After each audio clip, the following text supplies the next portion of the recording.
कोई उद्योग व्यवसाय या कारोबार तरक्की करता है तो उसमें अहम भूमिका होती है उन कर्मचारियों की जिनकी मेहनत के बल पर जो है उद्योग कारोबार या व्यवसाय तरक्की करते हैं। लेकिन क्या उन कर्मचारियों की सुरक्षा सुनिश्चित की गई है? इसे लेकर हरियाणा राज्य कर्मचारी बीमा निगम लगातार न केवल कार्यवाही करता आया है बल्कि प्रोत्साहन के लिए भी अब एक नई शुरुआत की है। हमारे साथ मीना जी मौजूद है यहाँ पर, जो मौका दे रहे हैं एम्प्लॉयर को अपने कर्मचारियों को सुरक्षा देने का।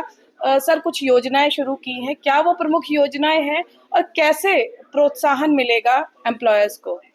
अभी एक योजना जो स्प्री है जी, जिसका हम काफी प्रचार प्रसार भी कर रहे हैं, एम्प्लॉयर को रजिस्ट्रेशन के लिए प्रोत्साहित करने के लिए वो लाया गया है, जिसमें जो एम्प्लॉयर अभी तक छूटे हुए हैं, बेसिकली एम्प्लॉयर को यदि छूट जाता है, उसको जिस दिन भी 10 आदमी हो जाते हैं उसी दिन से उसको ईएसआई योजना के तहत अपना रजिस्ट्रेशन करवाना अनिवार्य होता है और एम्प्लॉयज का भी रजिस्ट्रेशन करना अनिवार्य होता है और उस पर उनको कंट्रीब्यूशन भुगतान करना पड़ता है जी। यदि उसमें लेट होता है तो उनके खिलाफ विधिक कार्रवाई भी की जा सकती है और उनको ब्याज और हर्जाना भी भुगतान करना पड़ता है। तो जो छूट गए हैं अभी तक एम्प्लॉयर, उनके लिए भारत सरकार का एक स्कीम है जिसके तहत यदि वो अभी रजिस्ट्रेशन कर लेते हैं तो उनको पिछला कोई अंशदान नहीं देना पड़ेगा, कोई विधिक कार्रवाई उनके खिलाफ नहीं होगी, यानी कोई पुरानी जांच नहीं, पुराने पन्ने नहीं जो है पलटेंगे उनके। यस, कोई पुराने उनका रिकॉर्ड का इंस्पेक्शन नहीं होगा और उनको कोई ब्याज भुगतान नहीं करना पड़ेगा। ये स्कीम 1 जुलाई 2025 से शुरू हुई है और 31 दिसंबर 2025 तक लागू रहेगी।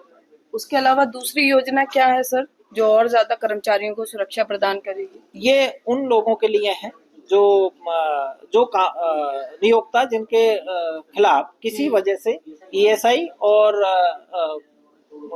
नियोजकों के बीच में कोर्ट में केस चल रहे हैं, उन केस को विड्रॉ करने के लिए विवाद से समाधान की और योजना के तहत है, जिसमें यदि उनका कंट्रीब्यूशन से संबंधित वो है और उनका वो कहते हैं कि हमारा निर्धारण सही नहीं हुआ है तो वो 30% तक अपना जो असेसमेंट है उसका 30% तक अंशदान जमा करवाएं, उस पर ब्याज जमा करवाएं और डैमेजेज उनको कोई पेनल्टी नहीं लगेगी।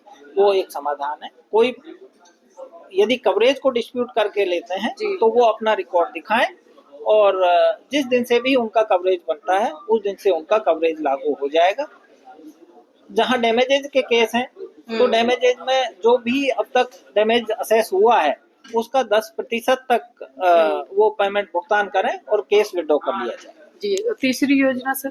तीसरी योजना प्रधानमंत्री विकसित भारत रोजगार योजना है, जिसके तहत नए रोजगार को सृजित करने के लिए प्रोत्साहित करने के लिए इंसेंटिव योजना है ये, जिसमें जो कर्मचारी नया नियोजित होता है तो उसको 15,000 तक साल में इंसेंटिव देने का प्रावधान है, जो 2 किस्तों में उनको दिया जाएगा।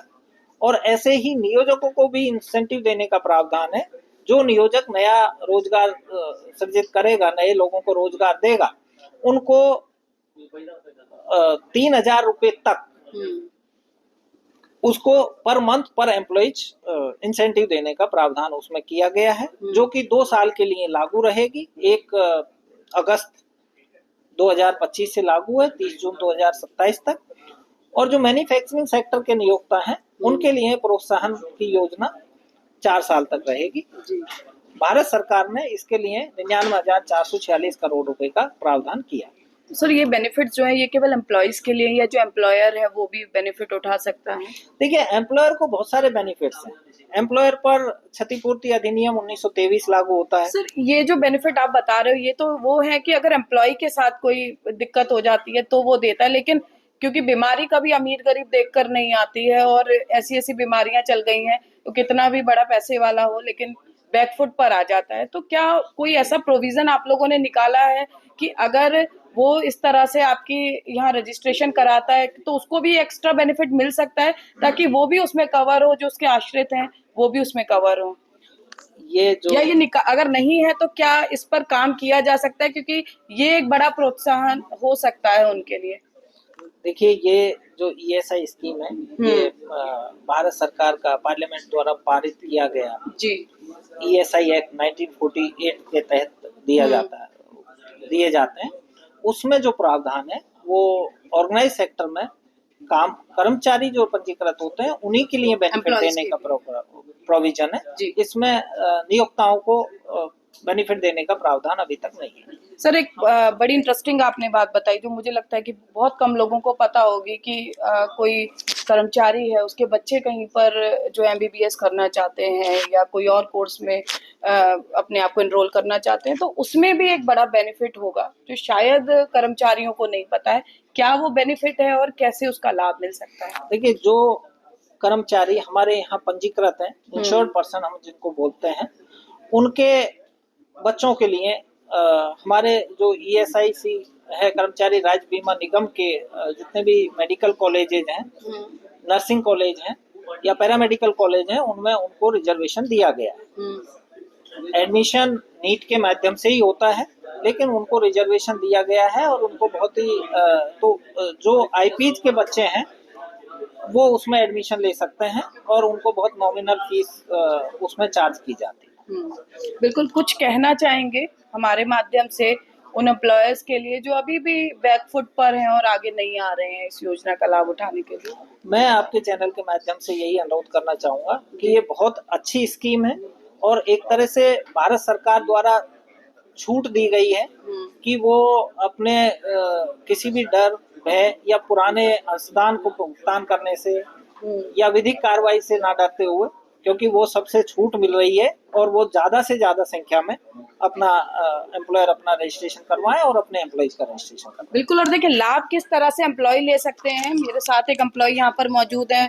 क्या नाम है भैया आपका? मेरा नाम संजीत है। अच्छा, ESI में जब एनरोल आप हुए उसका क्या लाभ मिला? आप अपना हाथ दिखा रहे थे। मैं लगभग 5 साल पहले एक कंपनी में काम कर रहा था, तो मशीन चलाने के दौरान मेरी 4 उंगली कट गई थी। तो उंगली कटने के बाद ESI से जो भी बेनिफिट होता है, मेरा पेंशन बन गया है, 2500 रुपये मंथली आ जाता है और दवाइयाँ वगैरह सब कुछ ESI से इलाज है। अच्छा, जब इस तरह के केस होते हैं तो अक्सर जो एम्प्लॉय होता है और जो एम्प्लॉयर होता है उसके बीच में एक खींचतान हो जाती है, तो आपको लगता है कि जब आप ESI में एनरोल थे तो वो परेशानी आपको नहीं झेलनी पड़ी?